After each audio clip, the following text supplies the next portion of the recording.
Welcome to the Live Full, Work Fun podcast. This is the show to encourage you to live your life to the fullest and do fun work that fuels your lifestyle. Hi, I'm your host, Gayla Scrivener. Every week, you'll be introduced to amazing guests, useful resources, and inspirational stories. You'll discover opportunities and perspectives to shape your version of living full and working fun. Hi there, and welcome to the show. If this is your first time here, I am glad you're joining me for the very first time. Thanks for checking out the show. And if you're returning, well, welcome back. It's so fantastic to have you here. I love it. And got a question for you, though. Are you a part of the Live Full Work Fun community yet? If not, that's okay. You can just be sure to hop over to Facebook and join the Live Full Work Fun Facebook group. I'd love to see you in that community. You know, it took me probably longer than it should, but it took me a while to really embrace and verbalize what drives me every day to do what I do. You know, the whole Live Full, Work Fun philosophy has been at the heart of my why and has always been so important for me. You know, back in 2012, when my corporate job was no longer, to choose not to look for another job, but instead to figure out how to be self-employed. Live Full, Work Fun was in my gut, but I didn't know it yet. And I wanted to be self-employed, but not just doing any type of business. I wanted to be able to create a business where I could work from anywhere. And I had no clue how to do that from the very beginning. I didn't want to be limited by geography. If I wanted to stay for weeks at a time in Colorado and then move on to, North Carolina for a few weeks, or stay in my home state of Missouri for a few years, well, I just wanted to have that choice and not have to find another job or worry about going on vacation really quick and then coming right back. I wanted to experience different areas of the country and just take my time in doing it. For me, that is living full. And like I said, at the time, I did not know that. And back then, toward the end of my corporate life, work was a fun-sucking experience. It was so draining, and I knew that there had to be something more. How could I create something that was fun? Work should be fun. Work should be fulfilling, not a fun sucker. So how could I do that? And like I said, back then, I did not have, even though it was at my gut of, okay, this is my guide, I did not or could not verbalize that Live Full, Work Fun philosophy. Well, another reason why it was so important for me to have a work from anywhere lifestyle was that I wanted to have the flexibility to be available to help take care of my and Robert's parents as they get older. At the time, back in 2012, it didn't even occur to me about being available for my daughter as she started her own family. Well, she's done that now. She's married. She has her first child. Well, actually, her one and only child, she tells me. And I can't tell you how much fun I have taking a road trip to Colorado to visit that little grandson of ours. Yes, I like to see my daughter and son-in-law. I love them very much, but we tease. The little man is, pretty much outranks them when we come to visit.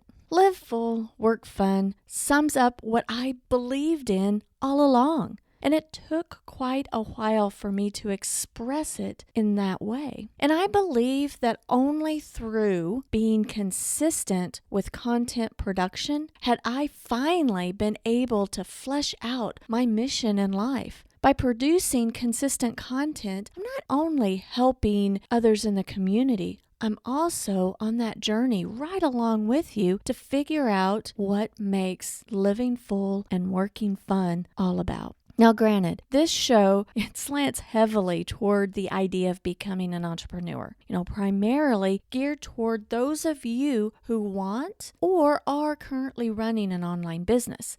But living full for some of you does not mean that you even want to own a business. And that's certainly okay. It's your own journey. But certainly, work environments, there's no doubt about it, work environments have changed over the past few years. And many of us have come to realize that life is too short to let it pass us by. And we know that loving our work and having work to be fun adds to our full life. Along my live full, work fun journey, producing content has pretty much become what I do for a living. And I'm drawn to that. Scrivener Solutions has become a content marketing implementation team. So we help our clients implement their content plans. We are the back office to them, punching the buttons and being that driving force of staying consistent. And as for me, I've become an integrator, helping our clients navigate through creating their own or scaling up their content plans to build their online businesses. For those of you who are or want to coach or consult for a living, it's my belief that you should be producing a core piece of content to help lay the foundation for you to earn a reputation in the marketplace. It's personal branding. That's what it is. So it takes a while to build that relationship to earn the business from the clients that you wish to serve. Through consistent content, you are able to hone your message for yourself. You will attract your ideal client. You gain clarity for yourself, and you position yourself as an expert in your niche that you're serving. You should be producing consistently one of these three things: either a blog, a podcast, or a video on a regular publishing schedule, no less than once a month. One focus that you'll commit to and keep it going, whether it's a blog, a podcast, or a video. If in your live full, work fun journey, you don't want to be a solopreneur, or if you aren't a coach or a consultant and you sell a physical product, maybe an art or a craft or something like that, I still think you should have a regular publishing schedule. But your content plan may look a little different, and that's okay. Why don't you hop over and let's discuss it in the Live Full Work Fun Facebook group. For me, being the curious person that I am, and through this podcast of interviewing so many wonderful people, I started asking my guests here and there their perspective on pieces of content that they do. What is their content plan? Why do they do what they do? And I thought it would be great to share with you their personal experiences, their perspective on how they use content to build their network and their businesses, opening up the doors of living a fuller life and making work fun for them. Now, I have a framework and ideas of how a content plan should be. There are many frameworks out there, and we can learn them and follow them. And learning from others and hearing what works for them, even trying and applying the exact same framework, may or may not work for us. We can take bits and pieces that really resonate with us and make our own path. That's why I think it's very important to work together and learn from each other. Well, back in December, I had a conversation with Mary Valloni. Mary is a speaker, coach, and mastermind leader in the nonprofit fundraising space. Now, if you didn't listen to that episode, you really need to go back, and I'll have the link in the show notes, but go back and meet Mary and listen to the entire conversation. I knew that Mary was a podcaster, so I asked her about it. And here is the little clip from our conversation. Podcasting is part of your content marketing strategy. Why'd you pick podcasting? Yeah. Well, okay. So I know we talked a little bit about our stories here, but I started podcasting really because I just wanted to start, testing out my content, just testing out like, oh, can I verbalize some of this stuff in an environment that would maybe help me be a better speaker, be a better communicator. And so I launched my book in 2017, and then I launched my podcast the same week. And I just was like, I don't want anybody to read my book without having additional resources. So I wanted people to pick up a copy of my book, Fundraising Freedom, and then just have the Fundraising Freedom podcast to come alongside them. And so every week I did an episode, and I really didn't spend a whole lot of time making it pretty and, doing a lot of editing. I just was like, you know what? I'm just going to jump on a microphone. I'm going to talk for 30 minutes about whatever topic I'm excited about in the moment. And if my clients are asking questions, I'm going to just address the questions, and we're going to just go on a journey together, and we'll see who listens. and that's really how things got started. And I did it for that podcast for 4 years. And then, in the process, I launched another podcast called Fully Funded Podcast. And it's like just being able to really niche down. And it's just been, I just can't tell you how much, I love podcasting because I love having conversations with people, but there's something really special about knowing that your person's on the other end and they're listening from, maybe their car or maybe the shower or maybe, you never know, but in the end it's, really, it was just an opportunity for me to really pull my content together and share whatever was going on in my world. Well, I love that you've been doing it for so long. Was it hard to get started with it? You had it in your mind, all right, I'm going to be doing this alongside of my book, and you made that commitment. Was it just a matter of, well, I've made the commitment, I'm just going to do it? Or was it, there's some difficulties? Well, I would say that, because I had built up to this book launch that I was like, oh, the least I can do is just get on a microphone for 30 minutes. I was like, I'll give them some content, I'll just, get to know them.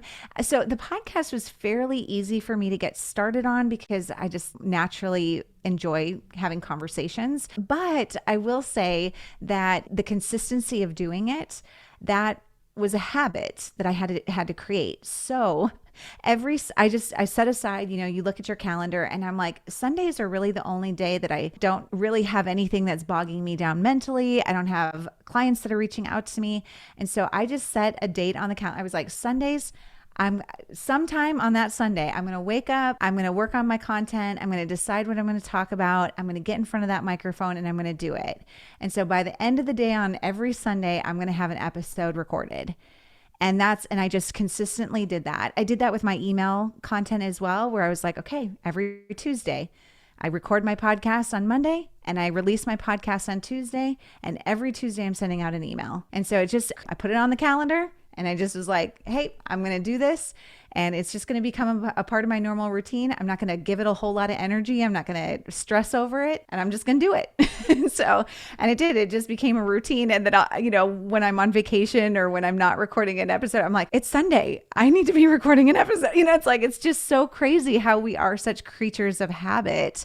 So once you get started, it just, it was just really fun for me. Like every Sunday I was like, what am I going to do today? And then of course I added in interviews in the middle, in the mix of all that, and I would record those during the week, but it just, it became just really a habit of just, let's get this thing going. And I just want to help people. And I didn't actually care how many people listened. That was never something that I thought about. I just was more like, I just want to kind of document some of this stuff. And I wanted to talk on certain topics and really wanted to be more of a thought leader in the space. And so I was like, well, what better way to be a thought leader than to share your thoughts? So that's really where things kind of came from. I love that. Thanks, Mary. Yeah, absolutely. What a great lesson. Mary wrote the book, Fundraising Freedom: 7 Steps to Build and Sustain Your Next Campaign. You know what I love? I love how she further served her network by producing a podcast around the book. How fantastic is that? Then she started a different podcast called Fully Funded: Marketing and Fundraising for Missionaries. And that complements her Fully Funded Academy. What a great marriage of content that they can walk alongside each other. I love that. So what was your biggest takeaway from what Mary said? Mine, this is what I got from it. Mine was how she made Sunday her podcast day. She woke up in the morning and she's like, that one thing, before I go to bed tonight, I'm going to work up my podcast for the week. She made it a habit. So much of a habit that if she did a couple of them and then went on vacation, that Sunday it felt like something was missing. And it was a habit that she instilled to accomplish the goal that she had for that show. Well, I would love to hear your biggest takeaway. So let's continue this conversation. Hop over to the Live Full Work Fun Facebook group and post what your biggest takeaway is from today's show. Now, I'm going to have more shows like this from time to time so that you can have a little taste of what others are doing and why. I think that's so important. Producing content for not only myself, but more importantly, for my clients is what I do day in and day out. I truly believe that you gain more freedom to live a full life and have fun work through content production and building your own platform. In producing content, I don't think there's one exact way to do it, but I do think that we can learn from each other, which helps us figure out what could work for us in achieving whatever goal we have for ourselves. Now, I hope you enjoyed the episode. And in the show notes, you'll see all of Mary's contact information. So be sure to connect with her, especially if you're in the nonprofit space. Also in the show notes, you'll find the link to my quick content creation guide. This download is the super simple strategy to jumpstart your content creation. By committing to one thing, a blog, a podcast, or a video, you can use this guide to generate ideas of repurposing your one piece of consistent content. The link is in the show notes, and you can also get to it by going to scrivenersolutions.com/checklist. Remember, scrivenersolutions.com/checklist. Before I let you go, though, I would love for you to do me this teeny-weeny favor. Please share this episode with at least one person you think may find it helpful and enjoyable. Just text them the link. I'd be eternally grateful. Well, thanks for listening. Until next time, have a fantastic week. Live full and work fun.